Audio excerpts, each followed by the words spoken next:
Duncan. Dr. Duncan is a cardiologist. He received his medical degree from Howard University College of Medicine and has been in practice for more than 20 years. Dr. Duncan has expertise in treating heart failure, coronary artery disease, and hypertension, among other conditions. Dr. Duncan, I invite you to elaborate on your many accomplishments so that we can know more about you, because my introduction was a bit abbreviated. And at this time, I present to everyone Dr. Philip B. Duncan. Good evening, everyone. It's great to see interested folks at this type of summit, even though it's virtual, because we know that knowledge is power, and the more we know, the better we can take care of ourselves, and we know that power leads to fuller and richer lives. I don't have too much to say about myself. I've been in practice for actually now over 40 years in the Richmond, greater Richmond area, having come here after completing training out in California. Prior to that, going to med school at Howard University. Whatever else I've done, probably the most important thing to me was to have the privilege of serving this community, and to me, service is a gift. So from there, I'll move on, and the rest of my bio really isn't that important. Dr. Hamilton Stubbs asked me to broach a subject that is fairly important, and that we hear a lot about, but she made me actually think more deeply about this. And that is, what are the gender differences that we see in the presentation of patients who present to the hospital with, for example, heart attack or impending heart attack? And a lot of this stuff I sort of took for granted that, oh yeah, I know this, I can talk about this without much thought. But then I had to think about it further, because we know there's a lot we hear in the media and the news about the idea that women present with heart disease differently than men, and therefore they may go undiagnosed or underdiagnosed. But when I scratched that a little bit, I found out that it's really much deeper than that. First, the idea that the sex differences in clinical presentation are widely reported is true, but then I realized that it's widely reported, but not that widely studied, because when I started to look for information and data to support what we believe and what we say all the time, that women, men are more likely to present with chest pain, women may be shortness of breath, maybe the neck and pain in the neck and the jaw, right side, left side. I realized that while this is said, there's not a lot of data to support it. There is data to support the fact that when women present, they are less likely to have certain diagnostic procedures, less likely to have certain therapeutic procedures, and that with certain types of presentations are more likely to die from their heart disease. And we need to take the time to figure out why those things occur, because it is surely multifactorial. First, understand the problem. About 3.2 million women in the United States have heart attacks every year. Over 213,000 women die from heart disease in the US annually. And for the first time, we're now looking at female death rates from heart disease being higher than that for males. Now, there are all kinds of reasons for that, all types of ways to cut and paste the statistics. But what we do understand is that women in America are dying from heart disease at alarming rates. We also understand that there are other factors and other groupings that also have this disparate adverse outcomes from heart disease, and we need to start to dig deeper to find out why. One of the most disturbing facts that I ran across when I was looking at this was that when we look at women in the age group of 35 to 54, they have a progressively increasing mortality rate from heart attacks and heart disease over the last several years, whereas we were declining. Now we've sort of plateaued. But one of the groups, the demographic groups that have the highest increase in heart disease mortality rates is women between the ages of 35 and 54. So, we have to say, okay, what are the reasons? Amongst the reasons is that heart disease, as I said, and this we know, and we have data to support that, when women present, women are less likely to undergo certain diagnostic procedures. Women are less likely to have certain therapeutic modalities applied to them, and diagnostic procedures like heart cath, the appropriate testing done, and also therapeutically things like stents, as well as things like bypass surgery. And when I look at this, it's really hard to find the data. So I have to look somewhat anecdotally and at the experiences I've had, and I truly believe that one of our issues is delay. And while it is easy for us to feel a certain way about the idea that well, the woman presented differently or gave a different kind of complaint or wasn't as clear about the complaint, I think we also have to look at this and say that often the complaints were not subjected to the same type of rigor that we would subject the complaints of a man to. And I can give a quick story. I think about my sister, who presented to a hospital in Las Vegas complaining of chest discomfort that awakened her from her sleep at night. Went to the hospital. She called me, fortunately, because the emergency room doctor wanted to admit her, and have her have a stress test the next morning. After a little discussion, she decided to leave that hospital and go to a second hospital, where emergency room doctor had a similar plan, but I spoke to the hospitalist, who was willing at least to defer to the cardiologist. And I said she needs to be cathed in the morning based on what her risk factors were, that we know of. She had a history of hypertension, high blood pressure. She had a history of elevated cholesterol. She's pre-diabetic. And she had recently undergone coronary artery calcium scoring, which is a wonderful test to help to decide what your risk of disease is. And she had a high calcium score.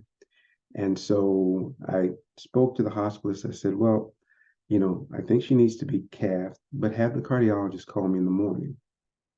Cardiologist called me that morning, and he obviously agreed that she needed to be taken to cath. That was on a Wednesday night. She was cathed Thursday morning. She had surgery on Friday morning, for multivessel coronary artery disease.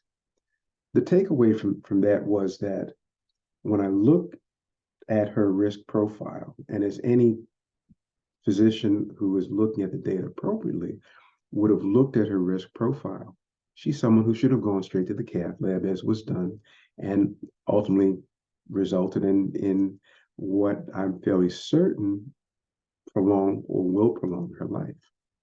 Um, it wasn't so much that she presented any differently. It was that the mindset, the interpretation of her symptoms was dealt with differently, actually ignoring the training that we have to look at what is the, what are the risk factors of this individual for having a condition, and based on those risks, what should we do? We have algorithms that show us that yes, she would be considered a high risk individual. These would be considered unstable symptoms, and man or woman, the choice should be cath. Being a woman, and not just a woman, but a Black woman, it was thought, oh, maybe we can wait. And one hospital, the first hospital was talking about indigestion, the second was talking about a stress test, and that should not have been the approach, or should not have been what's done. So the important thing is, yes, we do recognize that there are many ways that coronary artery disease or heart attack can present. It can present as classic chest pain, but most people don't have classic chest pain, the elephant in the chest. It can be burning, it can be squeezing, it can be profound shortness of breath. It can sometimes present more like indigestion. It can be associated with sweating or profound or really severe profound fatigue. Presentation is important. And it is just as important to look at that individual and say, what puts them at risk for an event? When we look at events, and one of the pieces of data I looked at was actually not from the US, was from Canada. But when we look at what are the things that put people at risk for having an event, and probably the most common actually in the US and in Canada, over 50% of the folks who have heart attacks have hypertension, high blood pressure. So if we look at the number one associated condition for folks who have heart attacks, it's hypertension. The second most common at about 36% is diabetes. So if we look at those two things and we say someone has hypertension and diabetes, and I really look at prediabetes as being the same as diabetes, but you put those two things together and you already have someone who is moving from intermediate towards high risk. You add in other things like cholesterol levels or smoking history, or if it's someone who's had calcium scoring, and you can, what we call, assess pre-test probability of having disease to help you decide what the best test is. This is stuff that's really not new, but somehow we're finding it possible to ignore these things that we know when certain people are standing in front of providers. And so often the wrong test is done, and it can be done in either direction. So the idea of assessing risk, what's the pre-test probability, is exceedingly important. And then the second is, what is the presentation? Is this a presentation of disease that would go along with a heart attack? So many of the women I've spoken to who've had these horror stories, the issue really was delay in folks doing the things they needed to do to find out what was going on, what their event was, and the delay didn't come because of how unusual or strange or exotic their symptoms were. The delay came because of the demographic in front of that healthcare provider. The key to dealing with that is we have to work with our healthcare providers to remove those biases, help folks recognize what their biases are that may lead them down a particular path with certain types of patients. And just as importantly as that is it's important for us to have advocates for us in our health. And that advocate, the number one advocate, has to be ourselves. As a woman presenting to the emergency room, what my sister, who was a nurse, had the good sense to recognize is that they weren't really taking the problem that seriously. And she wasn't going to get that kind of approach at that hospital. And so she made the decision to move to another facility where folks were at least willing to listen. And we ended up with a good outcome. So that whole issue is something that we need to address. We need to push to address within the healthcare field. And from the outside, we have to make that point that medicine is not failing us because somehow things are so bizarre or exotic. It's often failing us because folks don't take the time to listen and apply the knowledge that they've acquired over the course of their training. There's 3 other conditions, though, that are far more common in women, actually 4, that are far more common in women that I wanted to make sure I had a little time to discuss. And they have interesting names. One is Minoca, Minoca. The other is Inoca, Inoca. The other is Anoca, Anoca. And the fourth is something called Takotsubo's, or people may have heard the term broken heart syndrome. Those are 4 other manifestations of significant heart disease that are often or that are not associated with blockages in the arteries that we traditionally see. MINOCA stands for myocardial infarction, or MI, heart attack, with no obstructive coronary disease. And the reason that it's so important is because while it's more benign than the other types of heart attacks, it's still a heart attack, and we know associated with increased mortality and increased rates of heart disease down the line. It's a condition that we know, we recognize exists. There's far too little research done in that area. Because while we know it exists, most institutions don't really evaluate for it or even have the tools we need to evaluate for it. The tools that could give us the opportunity to evaluate better have been around now for decades. However, because it predominantly affects women, and because there's no high price cure, medication, or procedure for this, there's been less interest.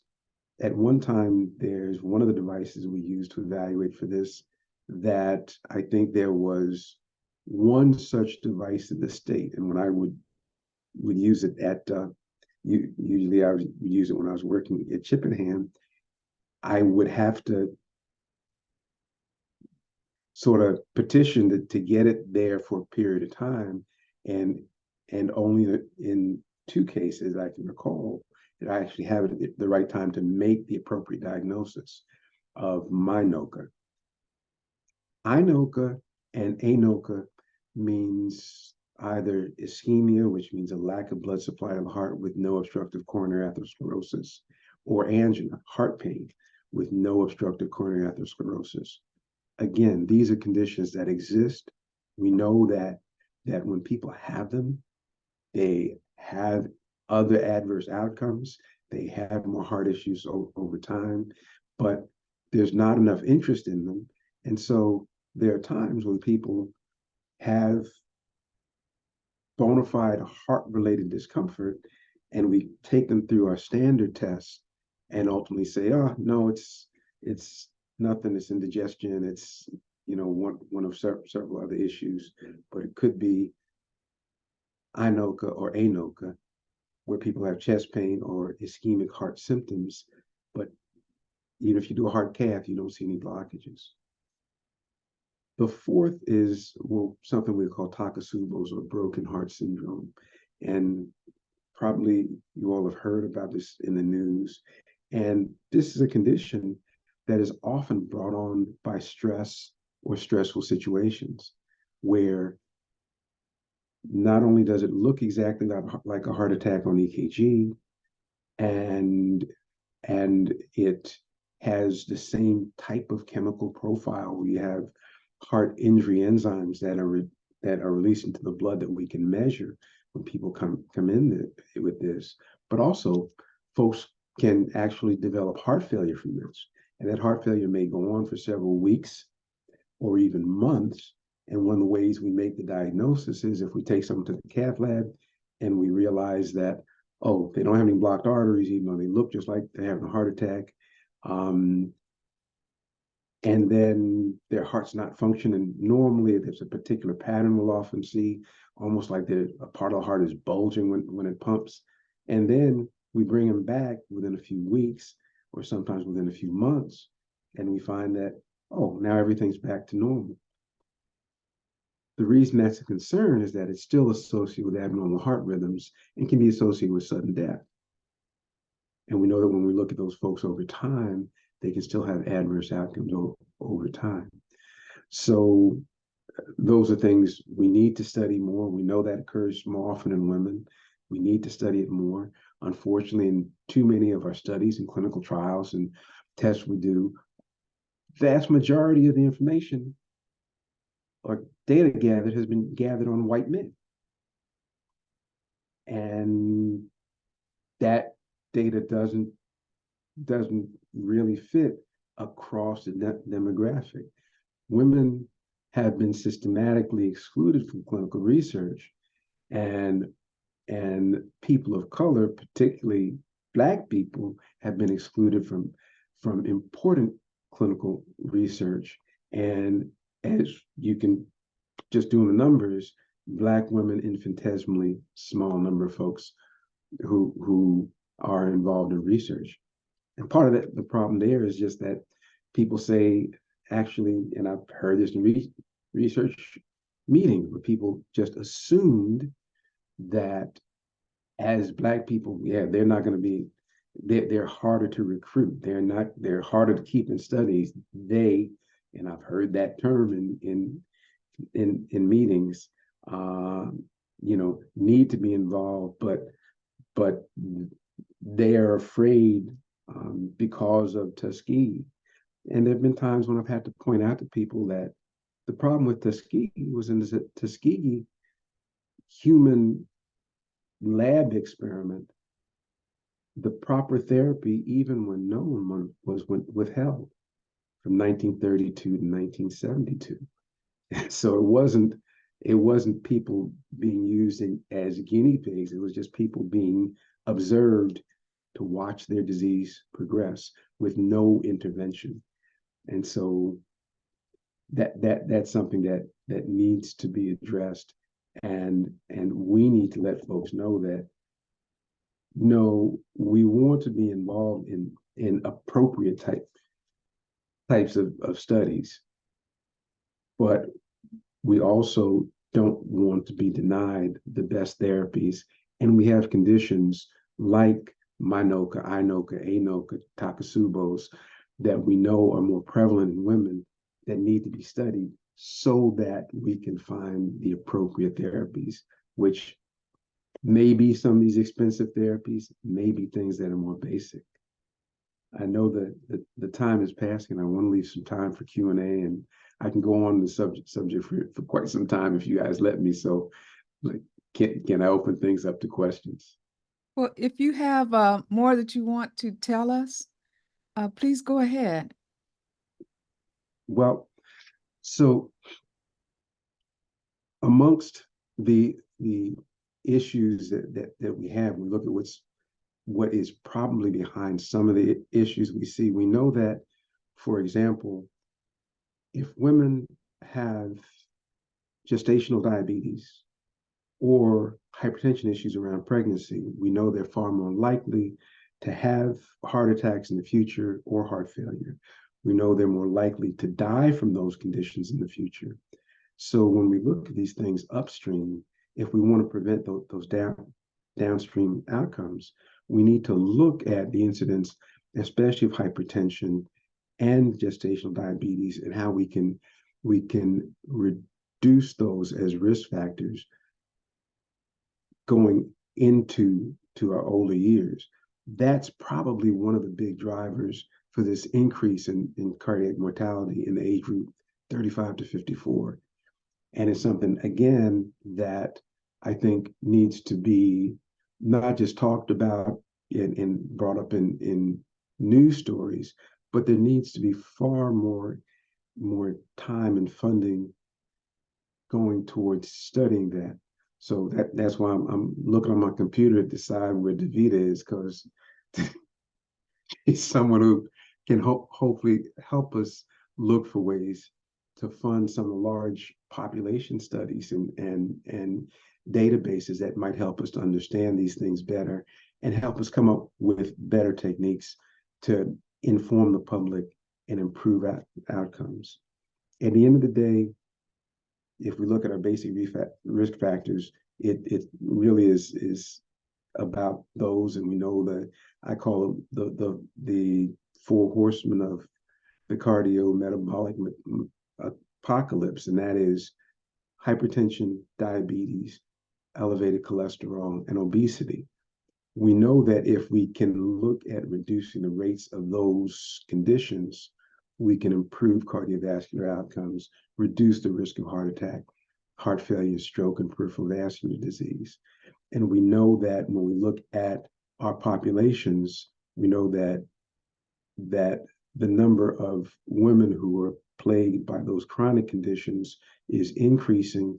And when we look more specifically at subpopulations, we know that the percentage of African American women are, when we look at those conditions, are going up astronomically. So we can predict what's going to come in the future, even as our treatments and therapies get better over time.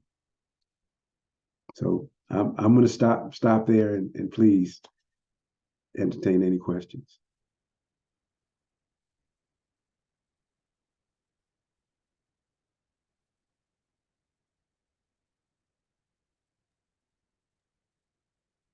Hey,